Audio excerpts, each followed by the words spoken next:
ಒಂದೇ ಕುಟುಂಬದ 4 ದುರಂತ ಅಂತ್ಯ ಸಂಸ್ಕಾರದಲ್ಲಿ ಶಾಸಕ ಬಿಎನ್ ರವಿಕುಮಾರ್ ಭಾಗಿ ಕುಟುಂಬಕ್ಕೆ ಸಾಂತ್ವನ. ಚೇಳೂರು ತಾಲೂಕಿನ ಚೀಲಕಾಲನೇರ್ಪು ಗ್ರಾಮದಲ್ಲಿ ಶುಕ್ರವಾರ ಶೋಕದ ವಾತಾವರಣ ನಿರ್ಮಾಣವಾಗಿತ್ತು. ಬುರುಡುಂಟೆ ಬಳಿ ಖಾಸಗಿ ಶಾಲಾ ವಾಹನಕ್ಕೆ ದ್ವಿಚಕ್ರ ವಾಹನ ಡಿಕ್ಕಿ ಹೊಡೆದ ಭೀಕರ ಅಪಘಾತದಲ್ಲಿ ಮೃತಪಟ್ಟ ಒಂದೇ ಕುಟುಂಬದ 4 ಅಂತ್ಯ ಸಂಸ್ಕಾರವು ಶುಕ್ರವಾರ ಗ್ರಾಮದಲ್ಲಿ ನೆರವೇರಿತು. ಸಂಬಂಧಿಕರ ಮದುವೆ ಕಾರ್ಯಕ್ರಮಕ್ಕೆ ಅಂತ ತಲಕಾಯಲ ಬೆಟ್ಟಕ್ಕೆ ತೆರಳುತ್ತಿದ್ದ ಮಾರ್ಗ ಮಧ್ಯೆ ಈ ದುರಂತ ಸಂಭವಿಸಿದ್ದು, ಗ್ರಾಮದ 35 ವರ್ಷದ ಬಾಲಾಜಿ, 45 ವರ್ಷದ ವೆಂಕಟೇಶ್ ಮತ್ತು 11 ವರ್ಷದ ಹರೀಶ್, 3 ವರ್ಷದ ಆರ್ಯ ಸ್ಥಳದಲ್ಲೇ ಮೃತಪಟ್ಟಿದ್ರು. ಶಾಸಕರಿಂದ ಕುಟುಂಬಕ್ಕೆ ಬೆಂಬಲ ಸಿಕ್ಕಿದ್ದು. ಮೃತರ ಅಂತ್ಯ ಸಂಸ್ಕಾರದ ವೇಳೆ ಶಿಡ್ಲಘಟ್ಟ ವಿಧಾನಸಭಾ ಕ್ಷೇತ್ರದ ಶಾಸಕ ಬಿಎನ್ ರವಿಕುಮಾರ್ ಹಾಗೂ ಪಿಡಿಒ ರವಿ ಅವರು ಭಾಗಿಯಾಗಿ ಕುಟುಂಬಸ್ಥರಿಗೆ ಸಾಂತ್ವನ ಹೇಳಿದ್ರು.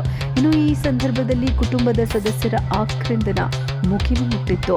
ಶಾಸಕರು ದುಃಖ ತಪ್ತ ಕುಟುಂಬಕ್ಕೆ ಎಲ್ಲಾ ರೀತಿಯ ಬೆಂಬಲ ಮತ್ತು ಸಹಾಯವನ್ನ ನೀಡುವುದಾಗಿ ಭರವಸೆ ನೀಡಿದರು. ಸ್ಥಳೀಯ ಜನಪ್ರತಿನಿಧಿಗಳು ಮತ್ತು ಗ್ರಾಮಸ್ಥರು ಹೆಚ್ಚಿನ ಸಂಖ್ಯೆಯಲ್ಲಿ ಅಂತ್ಯಕ್ರಿಯೆಯಲ್ಲಿ ಪಾಲ್ಗೊಂಡು ಮೃತರ ಆತ್ಮಕ್ಕೆ ಶಾಂತಿ ಕೋರಿದ್ರು. ಈ ಸಂದರ್ಭದಲ್ಲಿ ಪಂಚಾಯಿತಿ ಮಾಜಿ ಅಧ್ಯಕ್ಷರು ಪ್ರಸಾದ್ ರೆಡ್ಡಿ, ಪಂಚಾಯತ್ ಉಪಾಧ್ಯಕ್ಷರು ಭಾಗ್ಯಮ್ಮ ರಾಮಾಂಜನೇಯ, ಮೇಲೂರು ಎಸ್ಎಂಎಸ್ ಶ್ರೀನಿವಾಸ್, ಮಲ್ಲೂರು ರಾಜೇಶ್, ಮಿಂಚಲಹಳ್ಳಿ ನರೇಶ ಬಾಬು ಹಾಗೂ ಕುಟುಂಬಸ್ಥರು ಉಪಸ್ಥಿತರಿದ್ದರು.